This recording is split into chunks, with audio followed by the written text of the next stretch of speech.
Peter, Todd, good to see you. thanks for dropping in for some pollen patties and saying yes to a quick interview. I think we have a timer on for 20 minutes or so. Yep. So Peter Mewett is with us. He's been keeping bees for over 40 years. He ran Early Queen Arrivals before Mark Callis bought it recently. Early Queen Arrivals was an early queen importing business. I'd like to touch on that, get the history of that a bit. Peter also was president of the Quinte Beekeepers Club for an indeterminate amount of time, many years, is what we're laughing about, and is still involved with the club to this day, and also still presently keeps bees. So let's start with how you got into beekeeping and where you started, when you started, and what got you hooked. Because you retired into beekeeping, correct? But you were keeping it as a hobby before you retired. That's right. Yeah.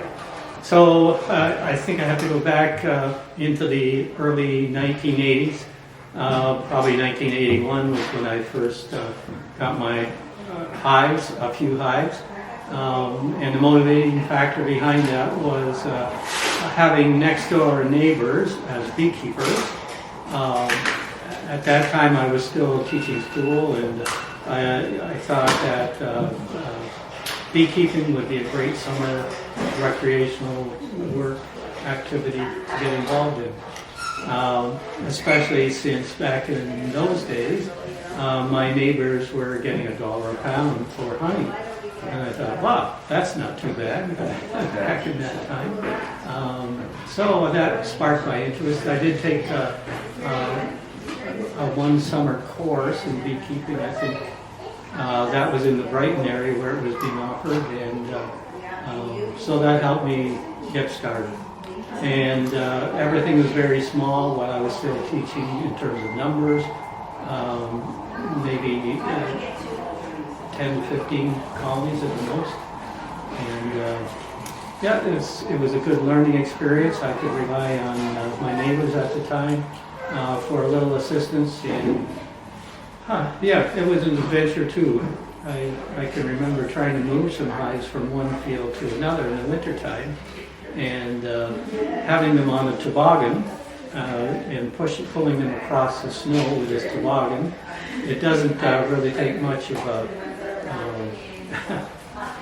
hill or slope or whatever to upset them, and that's exactly what happened. Of course, they were upset. I was panicked because all the bees were flying out, and then trying to put them back together on the toboggan again and carry on the rest of the way.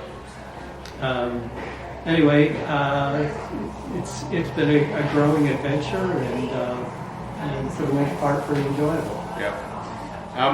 So I'm curious, very curious about Early Queen Arrival and the Bee Club too. So you got started bees.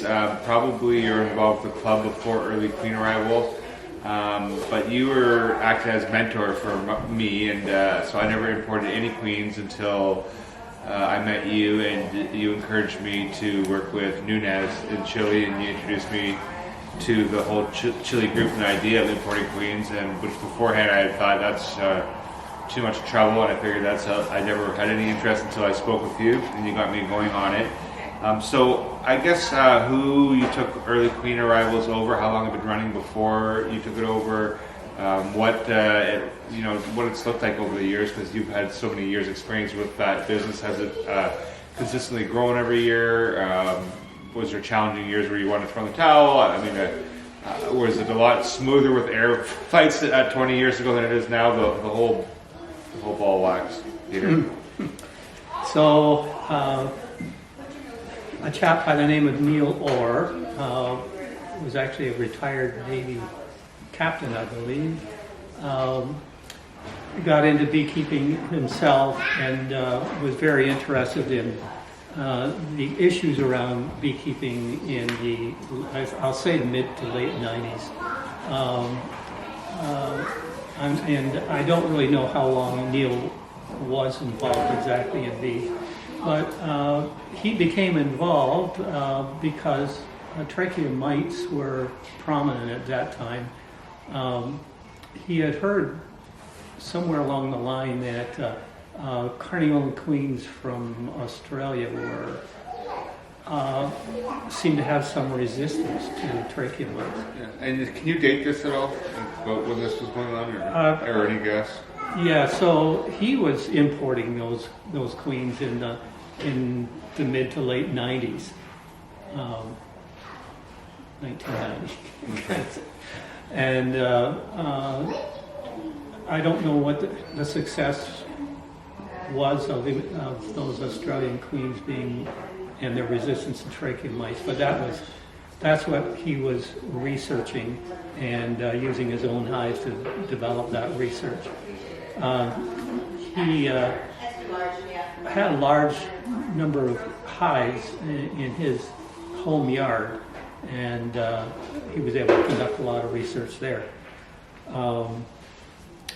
Neil unfortunately became ill and wasn't able to continue on with that import business, and he was looking for somebody to carry on the imports.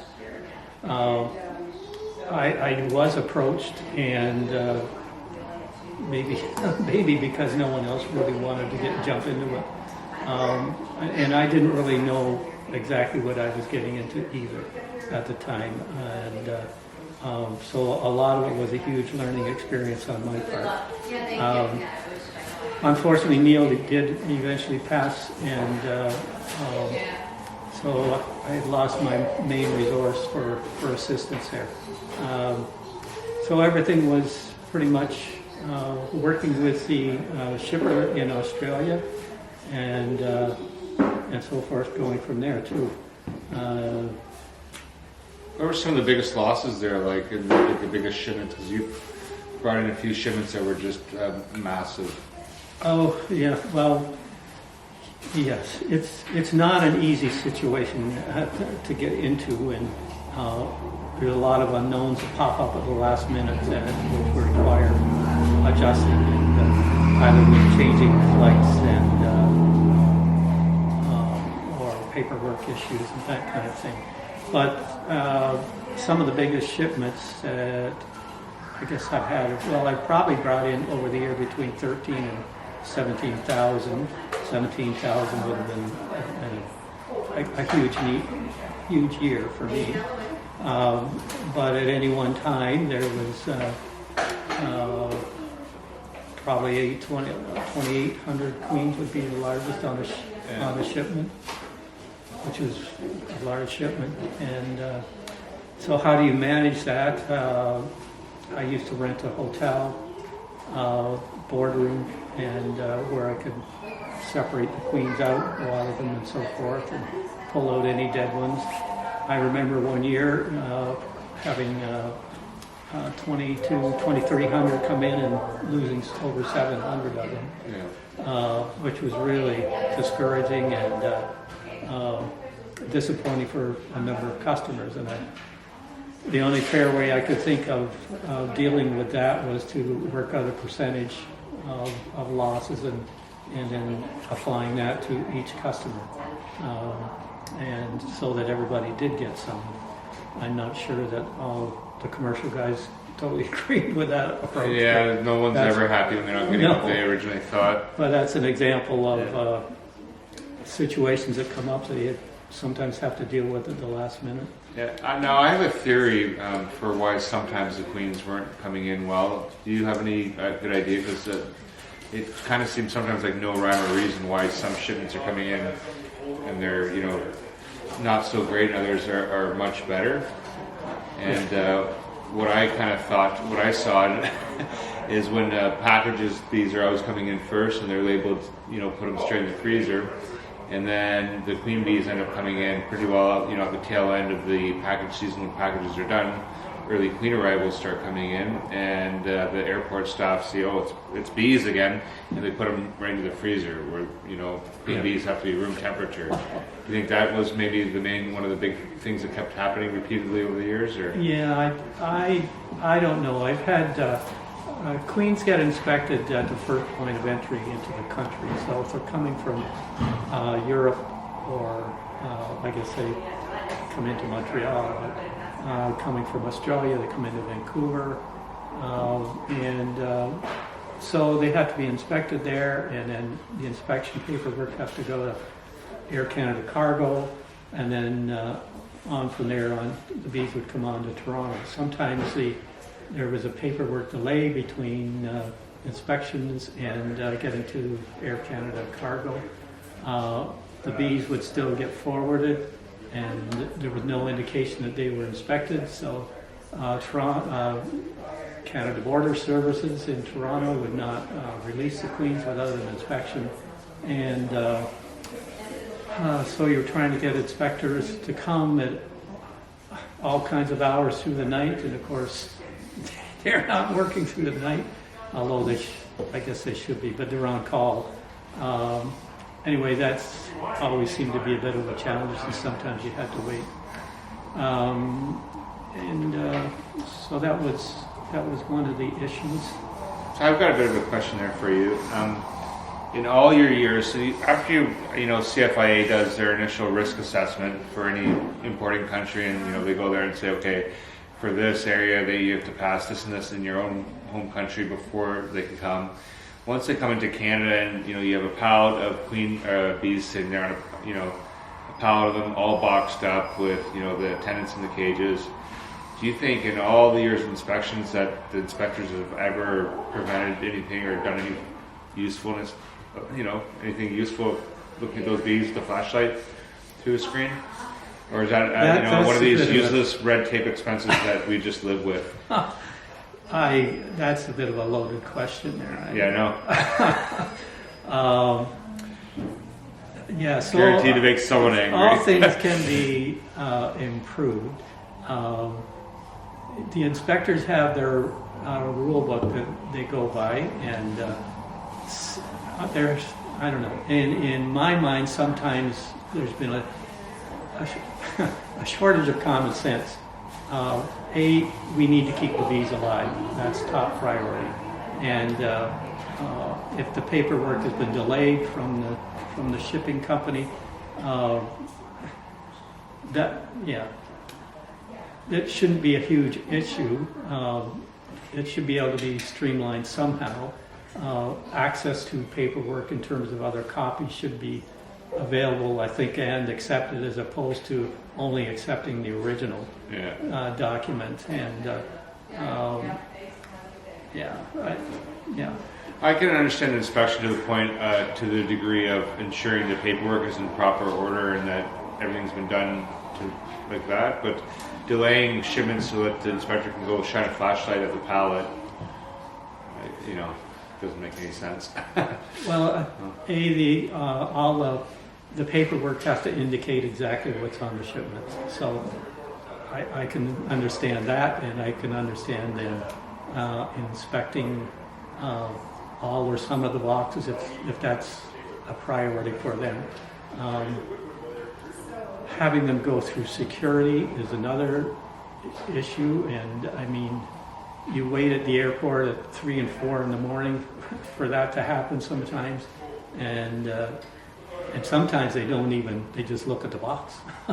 The security part is very frustrating because you drop it off for shipment, but then you're waiting there. Then you're waiting, Which, if you're any other kind of shipping, you would not be waiting there in person for the inspection to take place.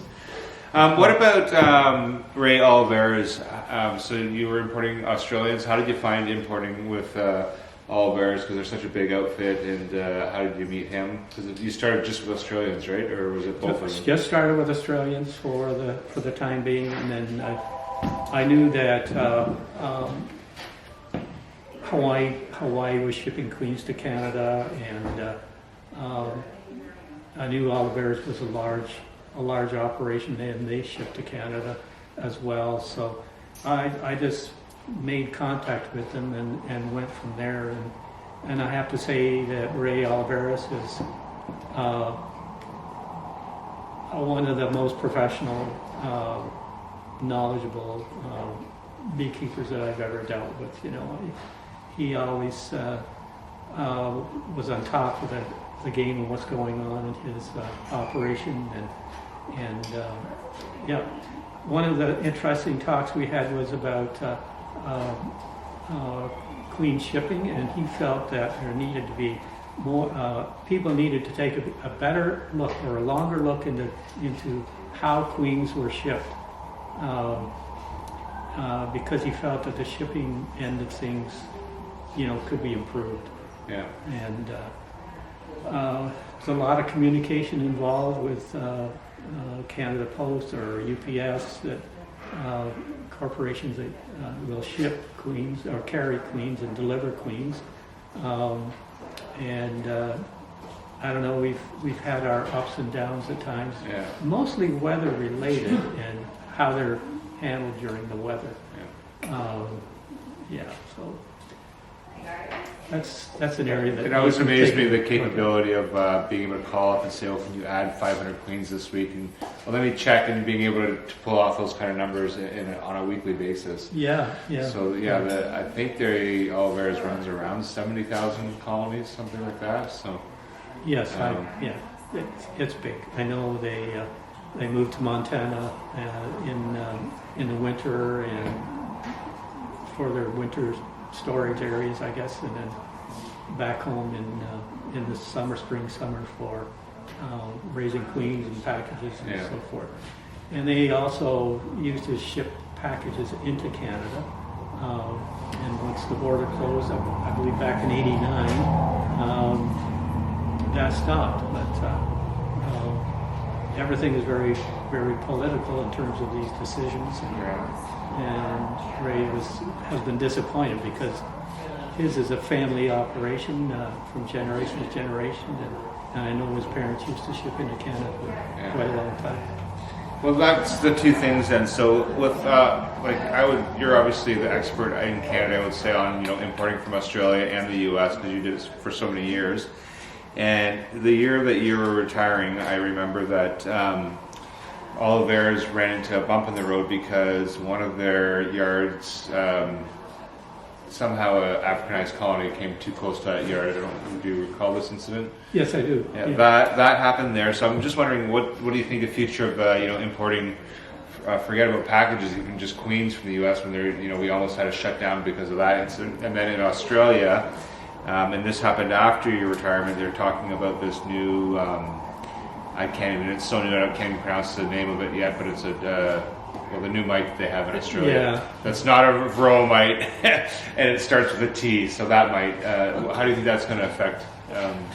I imagine it will affect Australian shipments into Canada. Canada has pretty good stringent regulations regarding imports, and we certainly don't want to take any unnecessary risks by introducing a new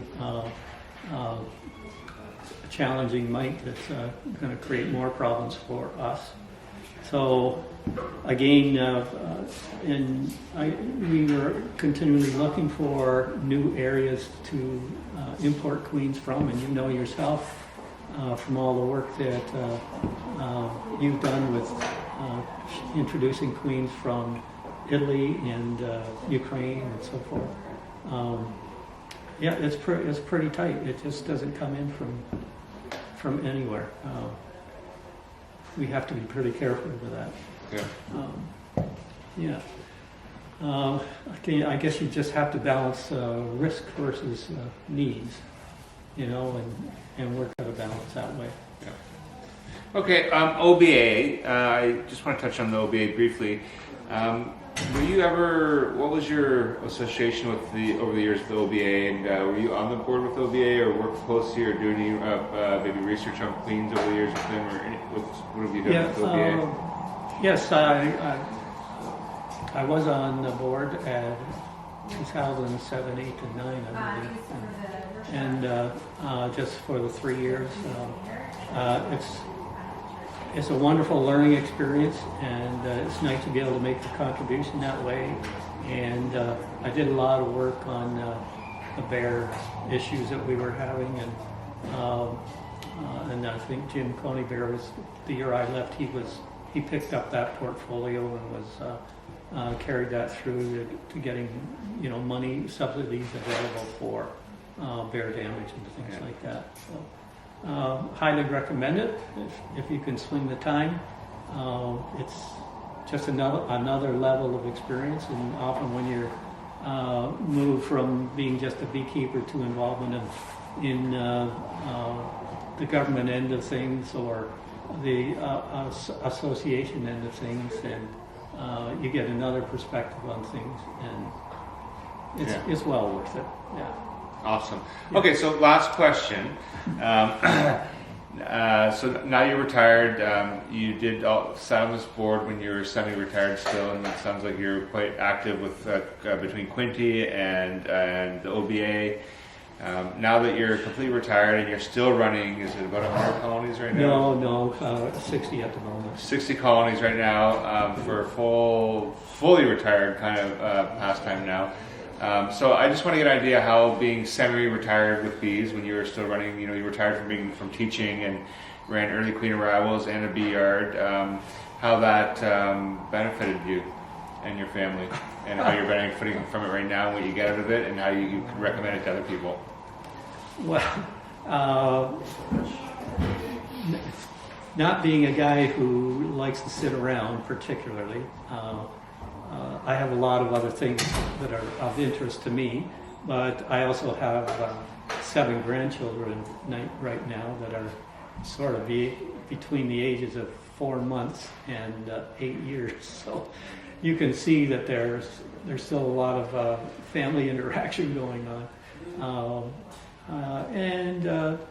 I would just like to do a few other things aside from beekeeping as well, and I've always been sort of interested in fitness, and we're pretty involved with our church. And yeah. You ski? Do you still ski? Or I decided after a couple of tumbles last year that maybe I'll just let this one go for the time being.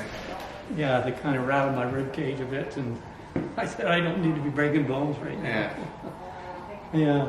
So you're an inspiration because you are able to slug around 40 beehives and pull it off, and it's the physical activity that keeps you going.